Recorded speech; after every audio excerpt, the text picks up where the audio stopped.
Before we get started, this podcast contains graphic language, descriptions of violence, and discussions of domestic violence, which might be disturbing. Please keep that in mind in choosing when and where to listen. We'd always hoped Marion County District Attorney Paige Clarkson, or a member of her office, would sit down for an interview to explain their views on Jesse Johnson's case, now that he's a free man. We tried for months to make that interview happen, but they declined. So we sent the DA's office a long list of questions to answer over email. They declined to answer those too. Instead, they sent us a 3-page statement articulating their take on the case. And let's just say the prosecutors weren't exactly receptive to the issues we uncovered in our reporting. They defended their position. The state's inability to prove a 26-year-old murder after a reversal does not mean Jesse Johnson is innocent. This is OPB host Crystal Ligori reading from that statement. Rather, it means he's not guilty. Unbiased media coverage of this case would explain that difference and provide a full and accurate account of the evidence against Mr. Johnson. Prosecutors repeated a lot of the same talking points you've already heard in this series. Key witnesses, including the witness to Mr. Johnson's confession that he offed the bitch, referring to Miss Thompson, have died. But they didn't address that Shorty recanted and was far from a reliable witness. They said that blood DNA at the crime scene doesn't disprove that Johnson committed the crime. Miss Thompson was an adult woman entitled to have people in her residence. The jury concluded that the other DNA and fingerprint evidence in Miss Thompson's residence was unrelated to her murder. Overall, the district attorney's statement clings tightly to the fact that the jury in 2004 believed the story they told at trial, so they must be right. Does the state's inability to prove a 26-year-old murder mean that Mr. Johnson did not kill Harriet Thompson? It does not. This dismissal is not a concession that Mr. Johnson is innocent. Instead, he is legally not guilty of the crime of murder. By issuing a statement, the Marion County DA was rejecting an opportunity to be transparent. We wanted them to have a fair chance to respond to our investigation. But now, all we can do is respond to their words here. And many of them are misleading at best. Here's an example.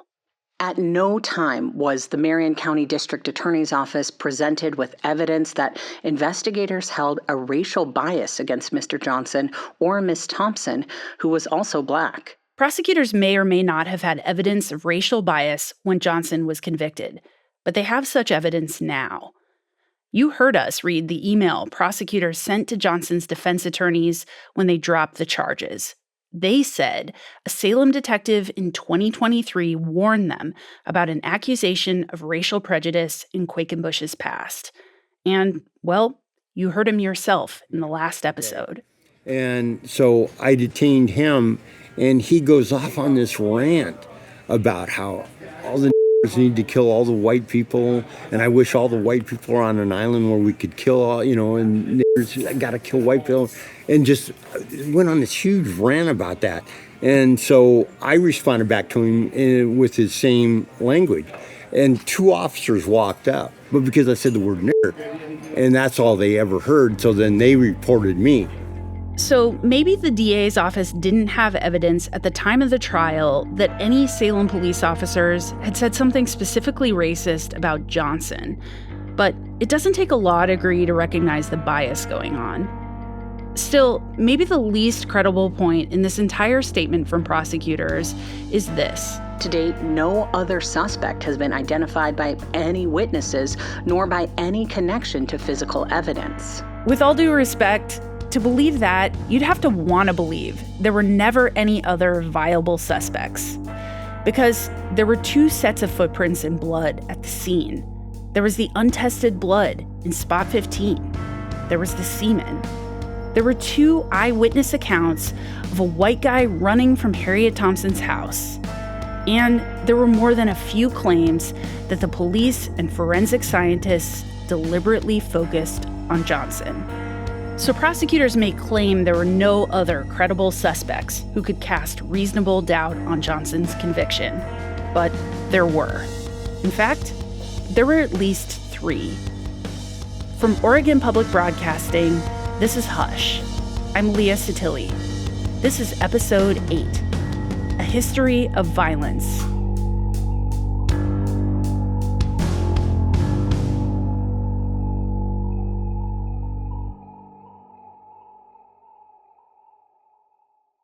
You can, here, follow me over here. I'm going to show you something real quick, okay? Perfect. Bruce Donahue knows a lot more about Salem's drug scene than most people. Follow me. You guys really should come to the mission and take a tour sometime, because they give tours. He works at the Union Gospel Mission, a Christian charity. Each day, he loads up his van with coffee and snacks. Like, I've got some granola bars here. I'll take some of those out with me. And you see these, like, protein bars here. And ventures out to encampments where people live outside.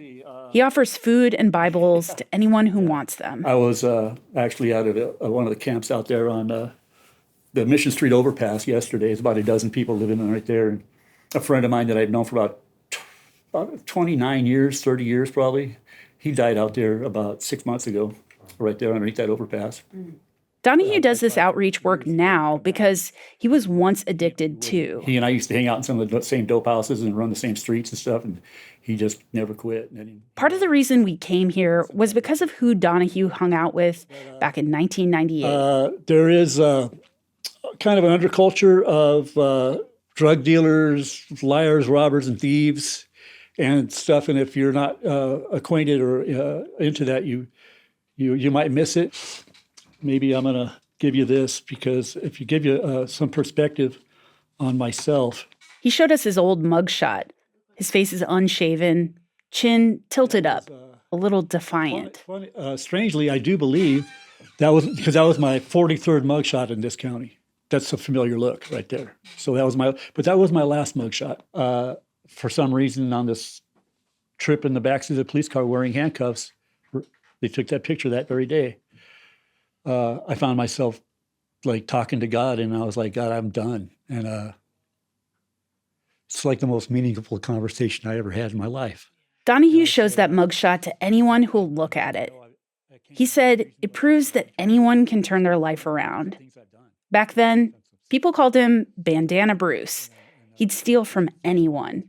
He told us that one time he carted a safe full of stolen guns behind his bicycle as he rolled through Salem.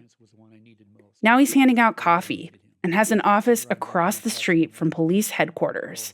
A miracle, he says. We wanted to talk to Donahue because he was one of the many people police interviewed about Harriet Thompson's murder. I had actually bought some jewelry with some methamphetamine, and later on when I found out it came from a homicide, I immediately shed it. Jesse Johnson sold him some of that jewelry as he tried to get drugs. The police later informed Donahue that it came from Thompson. Because I was looking at some forgery charges and some other charges at different times during all those years. They said, hey, we if you want to work out something on these charges you got, all we want you to do is help us find out some information for us on this other thing. You follow what I'm saying? Yeah. Who said, that was like Quake and Bush and Stoll, the detectives that worked this case, who said that? Yeah, some of those guys, yeah. They actually DNA tested me and stuff like that, because they were trying to track down, they were looking, trying to find out who did it, you know what I'm saying? Donahue believes what the police told him, that Johnson killed Thompson for her jewelry. Even though his life is completely different now, it seems like Donahue is still a little mad at Johnson because that jewelry made the police suspicious of him. And he didn't know all we'd learned about how the police handled this investigation. So we asked him about other people who were around the drug scene and knew Thompson. Do you ever know a guy named Pooh Bear? I've encountered Pooh Bear. Would you remember what you encountered with him? Man, that's a lot of stuff. I remember he had some involvement with a drive-by shooting just a few blocks north here. That was so many years ago. That's ridiculous. But other times, more recently, actually, not real recent, but in the last 5 years ago, probably, I believe I encountered him in one of the homeless camps up there behind Walmart. Back in the first episode of this show, we told you about the time Harriet Thompson smashed through a drug dealer's window, afraid for her life. That drug dealer was Pooh Bear, He hasn't been charged with a crime in this case, so we're just going to refer to him by this nickname. Court records gave a clear indication of why Thompson was so afraid of him. A police report from that incident noted that she might have stolen money from Pooh Bear. Other records we found show Pooh Bear was involved in serious crimes. In 1990, he was convicted of stabbing a guy in the stomach and served time for it. In 1993, he was arrested after shooting a teenager in the parking lot of a gas station. And he has a particularly noticeable record of violence against women. In 2001, he violated a restraining order against a woman when he left a note on her door that said she, quote, hadn't seen him flip out yet. Another time, he slammed a pair of bicycle handlebars across a woman's face. Later, he violated a stalking order. I reached some of these women, but they said they were too terrified to talk, knowing that Pooh Bear is still around Salem, somewhere. Last year, Ryan and I started knocking on doors looking for him after he didn't return our social media messages or emails. Come on. Hi there. Hi. Hi. We're looking for... Does he live here? Does he have a flat back dark blue car? I don't know what kind of car he drives. He's like maybe a kind of like shorter black guy. Does that ring a bell? I don't know. Okay. Okay. We looked all over Salem for him, but had no luck. Newspaper archives shed a little bit more light, though. One time, there was a photo of Pooh Bear that ran alongside an article about gang violence. In the picture, he was actually photographed punching someone. I can't remember any time I've seen something like that on a front page. We asked other people about Pooh Bear, too, like Fred Gustafson, the guy who saw Thompson the day before she died, who later claimed that police offered him money to pick Jesse Johnson out from a lineup. Pooh Bear, yeah. He was a bad dude.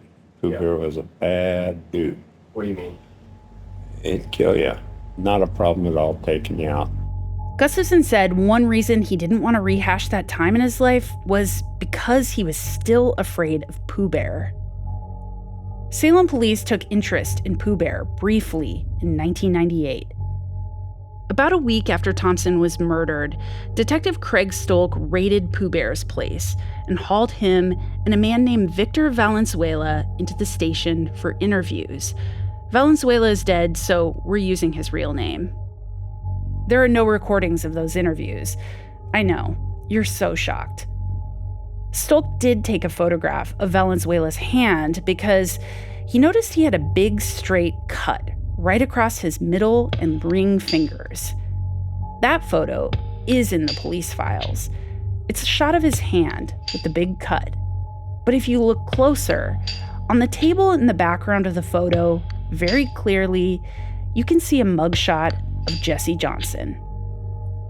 Whoever killed Thompson attacked her viciously with 2 knives, the broken chef's knife and the steak knife.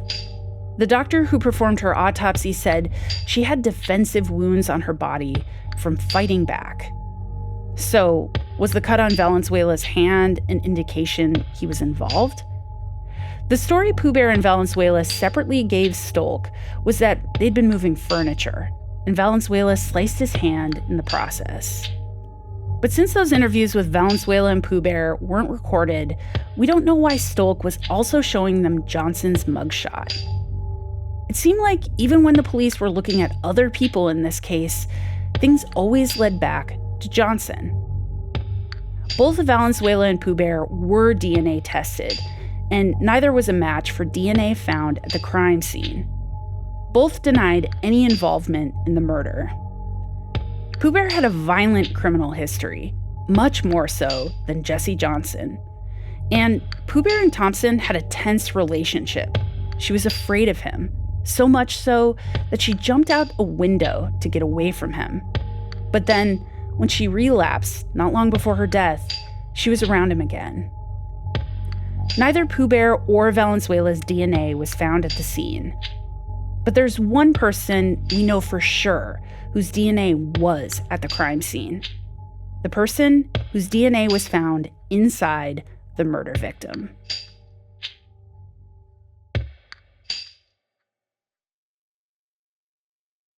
DNA evidence may offer the best chance of solving Harriet Thompson's murder at this point. We've told you about Spot 15, the blood on the sink where the killers cleaned up, and how it didn't belong to either Johnson or Thompson. But one piece of DNA we haven't spent any time talking about is the semen medical examiners found during Thompson's autopsy. At that time, the lab wasn't able to figure out who that DNA belonged to, and so, kind of like the sneaker print and blood found at the scene and Spot 15, the semen was just kind of a question mark. But in 2015, that semen was tested again. And that time, it got a hit. It belonged to a man we're going to call Gary. So this is Detective downtown Salem Police Department. I am at the Port Benoit Market and Deli in, are we in Merlin? Or Grants Pass? Grants Pass, Oregon. In 2016, two detectives from the Salem police drove several hours south to Grants Pass, Oregon, to meet with Gary. By then, Stolk and Quakenbush were long retired, and the Johnson files were in new hands. The detectives knew Gary's DNA was found inside Thompson, but they didn't approach this conversation like they were talking to a murder suspect. So, you're not under arrest. You don't have to talk to me. If you become uncomfortable with the conversation, just tell me and we'll stop or whatever. The detectives asked Gary a bunch of questions. When did he live in Salem? He said 1998. He lived there with his ex-wife. Photographs of Gary from that time show he had a black mustache and sometimes wore a cowboy hat. He drove a green pickup. The detectives asked if he did drugs back then. He said, yeah, marijuana, nothing else. They showed him a photo of Harriet Thompson. Do you remember this woman? I can't say that I do. No idea who that is. And to be honest with you, when it comes to the colored folks, the only one I knew was the one that I worked with. Gary told the officers he worked at a place called Deluxe Ice Cream back in the late 1990s. It was a local ice cream manufacturer in downtown Salem. Gary said he didn't know many black people in Salem, and he claimed that during that time in his life, he was trying to clean up. The police asked Gary if he used crack cocaine, but he denied ever touching the drug. Finally, the detectives told him why they were there. So, according to the criminalist report, we recovered DNA from inside her vagina. Really? Yeah, and that matched yours. How? I don't know. So, well, let me. So what? Before we get what too. the heck? Yeah, before we get too wound up on that. Crazy. So. As you can hear, Gary seemed pretty surprised by this news. The police asked him if they could get a DNA swab from him for their records. And Gary asked if he should get a lawyer. Or should we stop and get a lawyer? Well, that's what's this all about? Okay, well, what's the exact nature of? Okay, so she's a victim of a homicide. A homicide? Oh my God. Yeah. So, Gary consented to the DNA swab, and the police detectives never asked if he had any involvement in Thompson's murder. Did you, not getting too personal, did you ever use prostitutes back then? Did you ever go out to Portland Road or? I did. Lady could have been one of them that picked up, but I don't remember. The detectives asked if he'd ever picked up prostitutes in those days. They knew Thompson sometimes exchanged sex for drugs. Would you remember if you picked up a black female as opposed to a white female? You seemed just because you. I think I did once. Okay. He described picking up a black woman who was hitchhiking one night and taking her to have sex in a Kmart parking lot. That lot is about a mile away from the apartment that Thompson randomly showed up at the night of her death, asking the guys if they'd do drugs with her. Beyond this, the interview with Gary didn't really go anywhere. After some cajoling, he admitted he'd paid a woman for sex. And to be honest, even though it's wild his DNA was inside Thompson's body, there's a chance it's circumstantial, another red herring. It could mean simply they had sex the day she died, and that's it. But we also know from our own reporting that Gary misled these detectives. It happened when they asked him about fights he had with his ex-wife back in the 90s. How many times did you have police contact as a result of that? I just got one. Oh, with the wife and I? Yeah, like the police were called and they got to kind of sort it out. I think they only came out to the house once. Is that when you got it hit with the... Oh, when she cut me in the arm. Oh, no. I thought you got it in the hip. They came out a couple times. They've been out a couple times then, because the last time they came out was when she hit me over the head with the back of the lid to the tank on the toilet. I bet that hurt. Yeah, I did. Those were pretty hard. Yeah, pretty forceful. What I got to say that they arrested me instead of her. Gary said police came to his house once or twice when his wife called 911 during domestic disputes. One time, his wife hit him in the head with the lid from a toilet tank. The detectives chuckled and said, "I bet that hurt." But this is a pretty glossed over picture of how violent Gary really was. In 1990, he was arrested for robbery and assault after he beat a guy up and stole jewelry from him. A couple years later, he hit a guy in the face with a rifle. Records we obtained from Salem police show at least 7 times police came to his home for domestic violence involving his ex-wife. We tried reaching out to Gary. We left him all kinds of messages.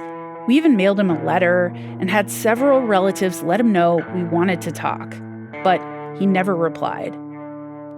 So we reached out to his ex-wife, the one listed in all those police reports. We're going to refer to her as Claire. She was pretty clear with us. All these years after their divorce, she is still terrified of Gary.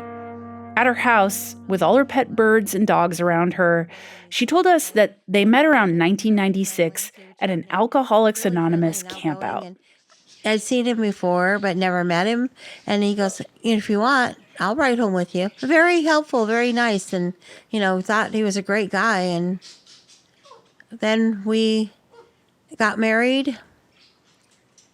And it was great at the beginning. And then things changed.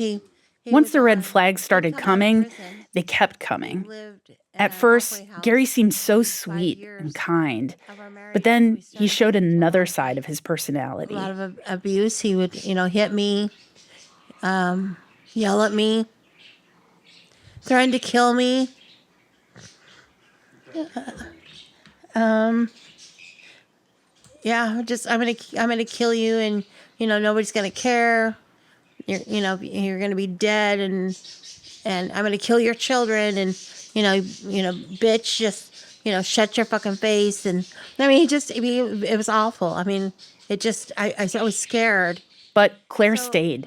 She was caring for her kids while going to school and working for the state of Oregon as a child welfare worker. I could see the signs of abuse. Very trained in it. I understood domestic violence. I understood, families being broken up. All of it. I understand it. And I was living in it. I started noticing him doing drugs, marijuana, selling marijuana. One time I witnessed him doing cocaine at a Super Bowl party at some friends' What house. Claire is saying indicates another possible lie from Gary to those detectives. He told them he didn't use cocaine. But Claire and another person we spoke to told us he would frequently use hard drugs. Claire told us about one time in late September 2001 when she was woken up by Gary, who was in a drunken rampage. He'd flipped over a table. 2 in the morning. And so he's just flipping everything and throwing things, yelling, and I work my ass off and I come home and look at this goddamn place, and you're a piece of shit, and oh my God, I'm crying. And so I grabbed a knife and I told him, I said, "Get the fuck out of here now."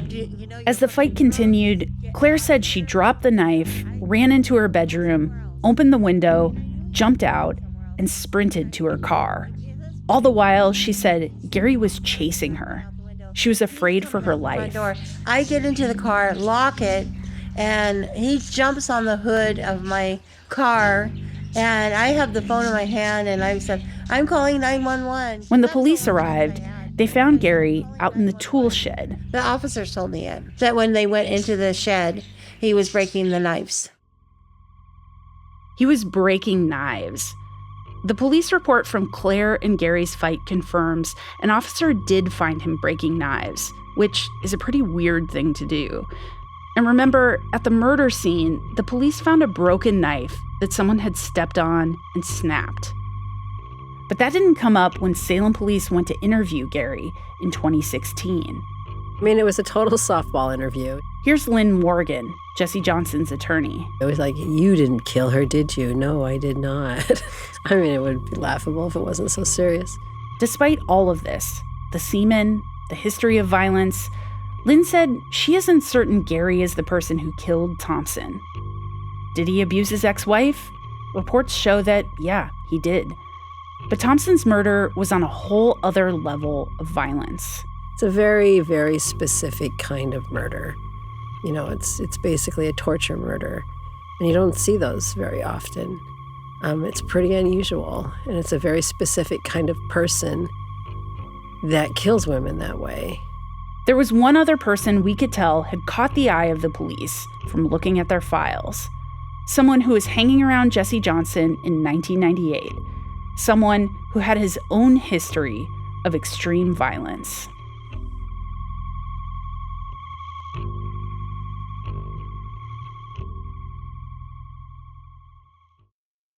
William Elmer Cross drowned in 2008, so we're using his real name. Some people around Salem called him Machine Gun Bill. I can only assume why that would have been. Bill Cross looked kind of like the Unabomber, Ted Kaczynski, before he went into the woods. He had really blue eyes and an unkempt beard. As far as we can tell, Bill Cross had been around Salem since at least the 1970s. In 1975, when he was 19, he was arrested for shoplifting. And from there, his crimes got bigger and bigger. He was arrested on myriad assault and harassment charges and multiple DUIs. The month after Detectives Stolk and Quakenbush had arrested Johnson across town, they swept up Bill Cross for questioning. And hallelujah, they recorded the conversation they had with him on April 1st. This is Detective Quakenbush. With me in the interview room is Mr. William Cross. Mr. Cross, I'd like you to understand that the statement you're about to give me is being recorded. Do you understand that? Yes, I do. You are under arrest for a probation violation warrant, but that's the only thing. You haven't been arrested on any new charges. Do you understand that? Oh, yeah. I did a report. Okay. In the month after Thompson's murder, the police spoke to Cross more than once. And I just have to say, one of those interactions was positively bizarre. In a report, Quakenbush wrote that he'd heard from his partner, Detective Stolk, that Cross had made statements about killing a woman. So Quakenbush went looking for Cross. On April 8th, he found him walking around Salem. All I have are Quakenbush's notes from that interaction. Here's OPB reporter Conrad Wilson again, reading from that report. I asked Cross about those statements, and he indicated he had made them. However, he was just kind of kidding around and bragging to his friends about. Cross then related to me he did have a dream, however, about a man that held a woman down by her hair and used a double-edged knife to stab and kill her. Quakenbush went on to describe the dream, and be warned, it's grisly. In Cross's dream, he stated he could see that she was cut in the throat area and could see this woman's windpipe. Cross also stated in his dream he was aware that a neighbor of the victim could hear the victim gurgling for approximately 3 minutes before the victim died. In Cross's dream, he stated he had a clear enough picture of the suspect that he could identify the suspect down to his white shoes. Cross, however, declined to provide a description of the suspect that he saw in his dream when he saw this woman getting killed. This report is so weird because it matches details of this murder scene so closely. And I can't think of any other instance in my career when I've seen someone confide in a police officer about their dreams. Either way, Quakenbush didn't file his report about the Bill Cross dream sequence until 3 months later. But when he did, he said they should question him more and bring him before a grand jury to evaluate his dream, which he puts in quotes. A grand jury doesn't do dream interpretation, but they do decide if someone should face charges. But there's no indication formal charges were ever filed against Cross in this case. And there's a chance the grand jury he was referring to could have been related to bringing charges against Johnson.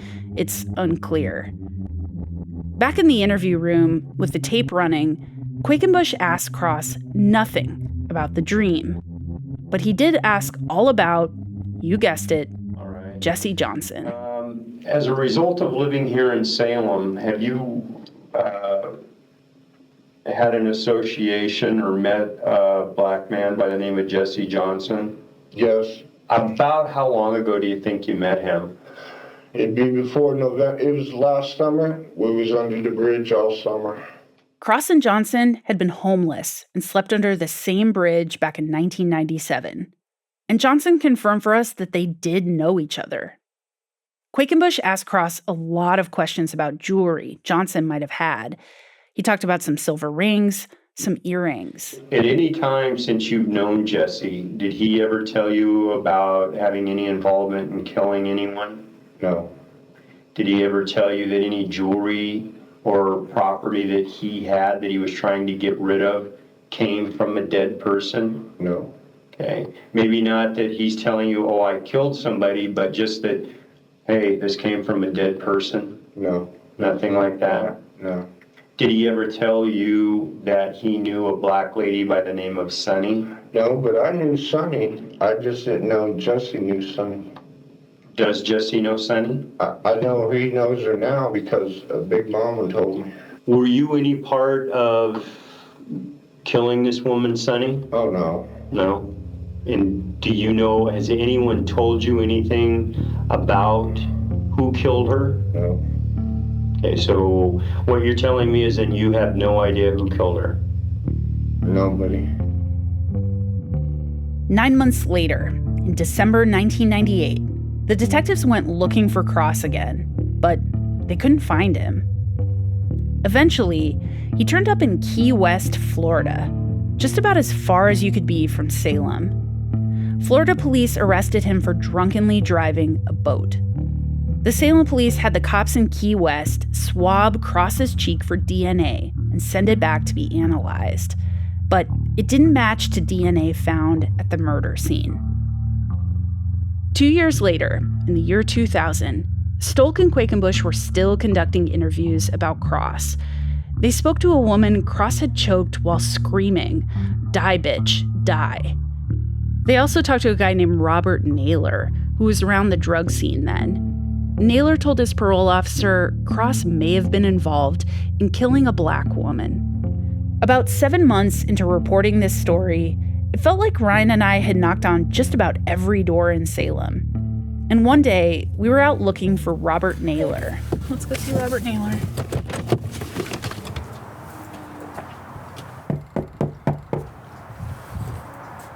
The house was surrounded by cars in various states of repair.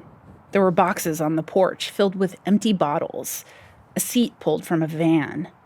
Ryan had gotten a hold of Naylor's brother, and so we knew this was where he lived, but he hadn't called us back. Generally, you've gotten a pickup, though, right? No, I mean, I got pickup lines. I left 2 voicemails. The place was silent, and our knuckles were getting worn out knocking on all these damn doors. So we headed back to the car to make a plan. We were about to drive away when we saw a couple of guys come out of the house where we'd just knocked. So we hopped out again and ran over. Hello, how are you? Good, how are you doing? Good. We're looking for Robert. Robert Naylor? Wait a minute. I'll go check. Okay. Thank you. He went in the house and came back out a couple of minutes later. Yeah. He said he'd be out in a minute. Okay. Oh, cool. Who's this? That's, oh, God. Within a few minutes, a very sweet pit bull, Robert Naylor, and about 5 other people came streaming out of the house. They'd all been inside when we knocked. Maybe if Ryan knocked less like a cop, more people would come to the door. Anyway, Naylor was wearing a tucked-in white T-shirt with his church's name and logo on it. He had long hair and a beard. Hi. Hi, Robert. Hi, Robert. I'm How are you? This is Ryan Hasper, journalist from Oregon Public Broadcasting. Okay. Hey, I think maybe Ryan's been. I left some messages. I don't know if you got them. I think so. Okay. We were just hoping to ask you some questions. We were working on a story, and we came across your name, and we were wondering if you might remember anything about a guy named Jesse Johnson. Mm-hmm. Oh, you do? Yeah, my girlfriend's here too. Yeah. Stacy. Oh, Stacy's here? Yeah. Oh my goodness, are you serious? Yeah. Oh, can we talk to you both of you? Yeah. Okay. That's amazing. We had looked all over town for Stacy Satter. She was the person who was with Shorty and Johnson when they were trying to exchange the jewelry for drugs. And she said Johnson never confessed to a murder. Basically, she said Shorty was lying. Months of searching, and we couldn't find her anywhere. And then, just when we stopped looking for her, there she was. She came out of the house with Naylor, wearing a dress over corduroy pants and a sweater, a crystal earring dangling from one ear. They both sat down on the van seat on their front porch. Stacy. Yeah, nice to meet you. You too. You're kind of a celebrity to us because we've been looking at this Jesse Johnson case Oh, and we saw okay. your name in it. Well, what do you remember from that? Oh, I that remember whole it all. thing? I've told it plenty of times. I don't know. I'd probably do better to answer questions than Sure. Yeah. go over the Well, whole. we're looking back. Jesse obviously was in prison for 25 years, Right. so you heard he got out. Yeah. Right? Yes, I know he got Okay, out. and he always said I didn't do it, and Right, which is what I always said. Right. I think early on in the case, there was this whole thing the police got really fixated on, which was something about you and Donald Blocker, who I think went by Shorty. The mystery really began when they proceeded with the court case because I found out later, because I knew he was lying about saying Jesse had admitted to it, Yeah. because the three of us were there. And I was trying to say this is not true to begin with in front of the judge. And the attorney the entirety of my legal advice was shut up and do whatever they tell you and you'll be okay. This all went down so long ago, but Satter talked about it like it just happened. The Don Blocker was a convicted felon, and he changed his story 3 times before court convened the first time. So I didn't really understand why they were, his word was the whole entirety of the prosecution, pretty much, but they tricked me. Satter said police and prosecutors leaned on her to testify at Johnson's trial. Yeah, I could tell from when we were reading the trial transcript, it really didn't seem like you wanted to be there, and you felt like you were forced to be there. And kind of Oh yeah, I was. I totally was. Felt that she was forced. Yeah. They took her to jail twice. Oh yeah, I was forced. Yeah. I was forced completely. She said at the trial, the DA put her up on the stand, and she just told the jury what was true. Yes, she walked with Shorty and Johnson to try to sell some of the jewelry in 1998. But no, Johnson never said he killed someone to get it. Satter told us that prosecutors showed her pieces of jewelry while she was on the stand, but it wasn't the jewelry she remembered helping Johnson sell for drugs. We asked if Satter knew Thompson. She said no, not at all. Naylor was quiet, but then he piped up. Had you met her? Yeah, because they're just. I knew a person that he was. I don't know. The one that I think that That's ended kinda up killing her going was a guy named Machine Gun Bill. Oh, yeah, we had heard about Bill Cross. Yeah, that's who killed. He had hooked up with her before in the past. Is what I had heard. Oh, that used to be his girlfriend. Right. Yeah, that did used to be his girlfriend. Did you guys ever know him? I know. Oh Yeah, yeah, we knew I met Machine Gun him. Bill. I know he's not He was alive. What was he right. like? He was crazy. In what way? He was just. He was always talking shit about killing people and shooting guns. Naylor said that after all these years, he still thinks Bill Cross was the killer. And Naylor stuck to this story for 25 years. I knew Jesse had nothing to do with it, but if you look at all the testimony, you can see how they made lies and ended up, convicting him. We really wanted to know if Bill Cross ever told someone he killed Thompson. One weekend, I was making some calls because, yes, I'm an extremely cool person who works on the weekends.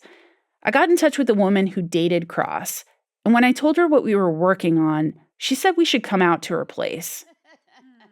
Her name is Malia, and she lives in the little town of Dallas, Oregon. Actually, not too far from where Patricia Hubbard lives. She said she met Cross through a friend. She thought he was good looking, a little rough around the edges. He was charismatic. I mean, the most beautiful blue eyes I've ever seen. You just looked into those eyes and, you just kind of fell in love with him. She said they were together about 5 years. Oh, he always was violent with me. I was a single mom on my own when I first met him. And I had my own place.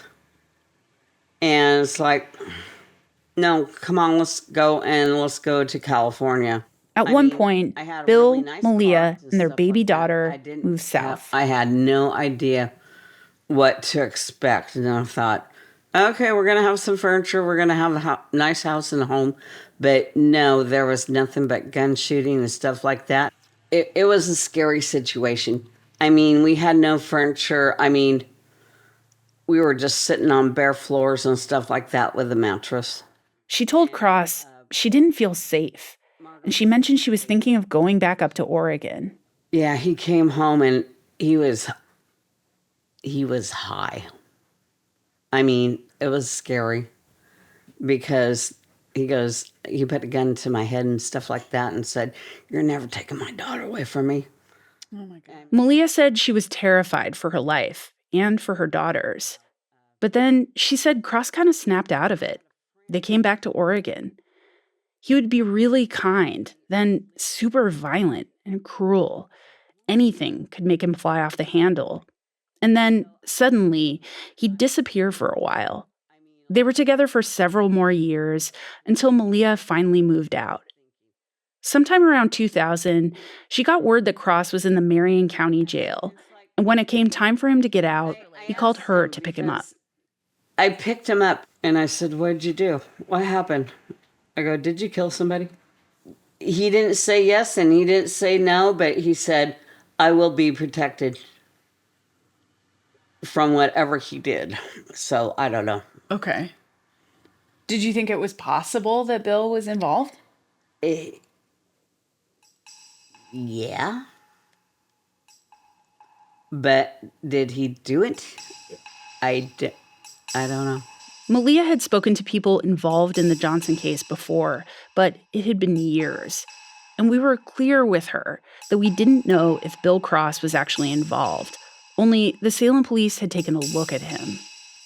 We sat there for a while talking, trying to understand who Cross was and get a sense from her, someone who loved him and had been victimized by him, what might have been possible. But during that time, something happened, and I think we had the van there at that time. You had the what? Van. What kind of Black van? Malia just dropped this on us. She said Cross drove a van, a black van. Remember what Patricia Hubbard said she saw the night of Thompson's murder? And there was all kind of traffic going in and out, and then the one black van pulled in and everything kind of escalated from there. In Hubbard's telling, a black van pulled up to the scene, a white man got out, went into Thompson's house, and then there was screaming. And that same guy came running out of the house toward Morningside Elementary. Janelle, the newspaper carrier, saw a guy too, said he was running. And she said she remembered the look in his eyes. Later, we showed some pictures of Bill Cross to Janelle, and she said she didn't think that was who she saw. It had been dark that night, and now it was so long ago. But from Malia's perspective, it's absolutely possible that Bill Cross could have killed someone. Before we left Malia's house, she went over to a big cabinet in her living room and pulled out a tall purple glass bottle with a stopper in the top and a strand of seashells wrapped around it. She plunked it on the table and said, "Meet Bill." You have his ashes? Yeah. He goes, "No matter what you do, Malia, flush me down the toilet. That's what he said. He wanted done with his remains. Yeah. Yeah. Otherwise.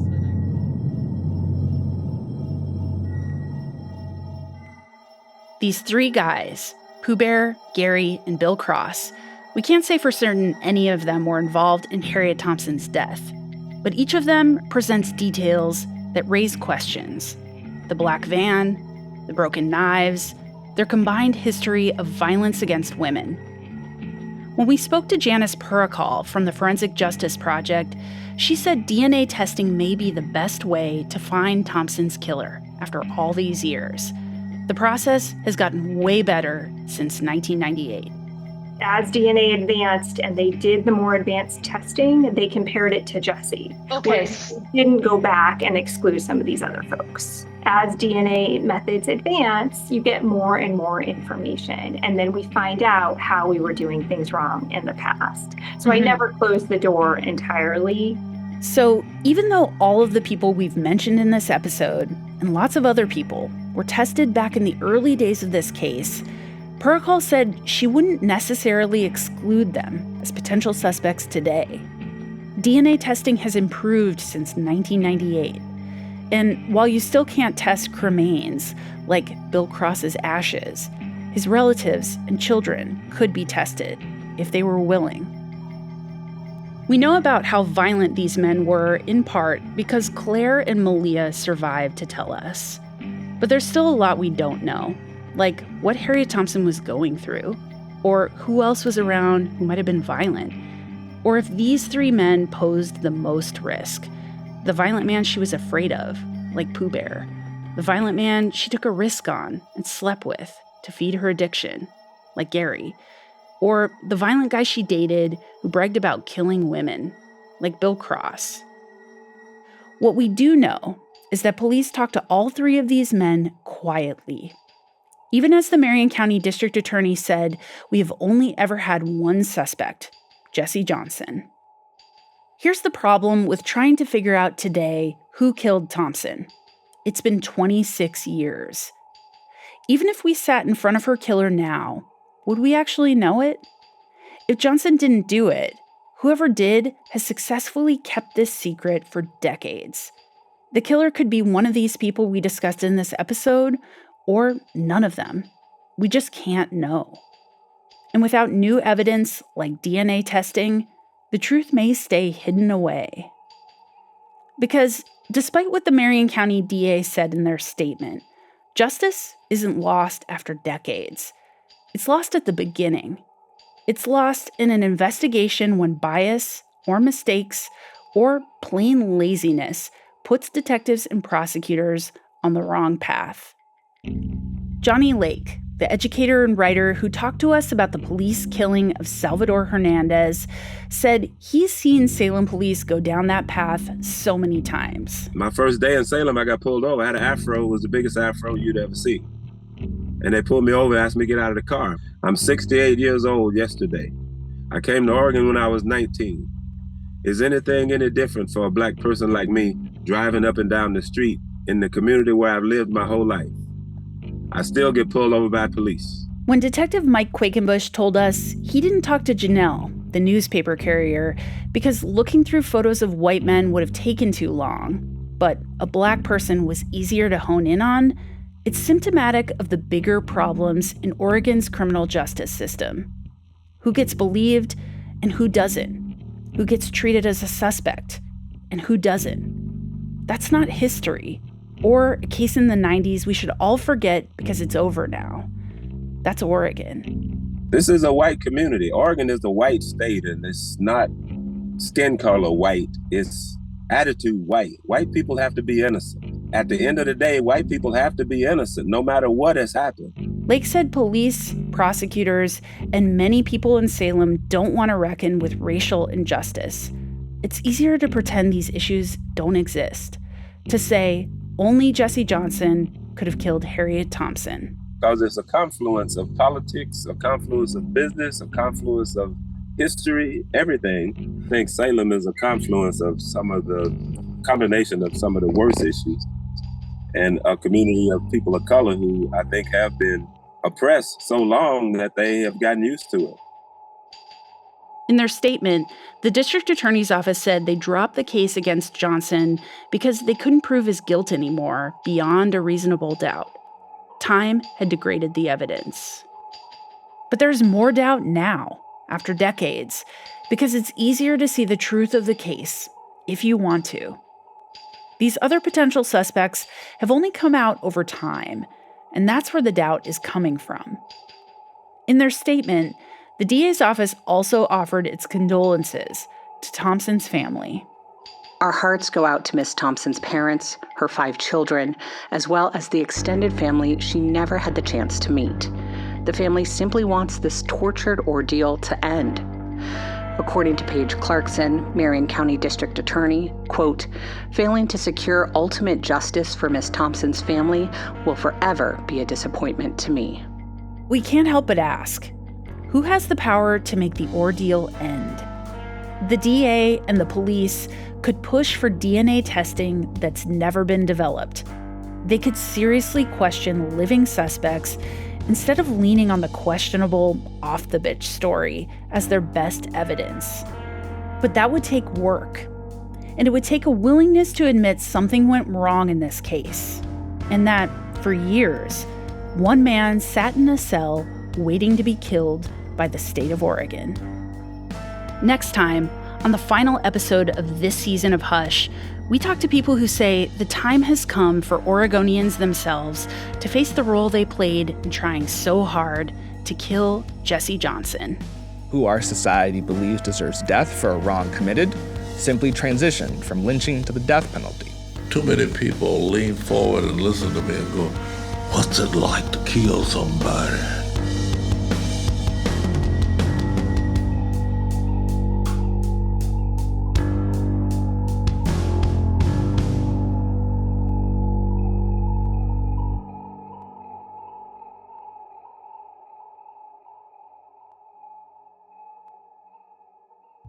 Hush is reported, written, and produced by me, Leah Satilli, and Ryan Hass.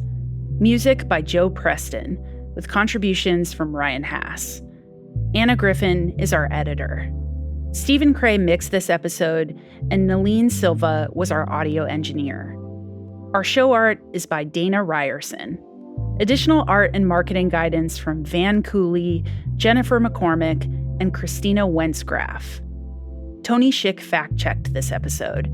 Legal review was by Rebecca Morris.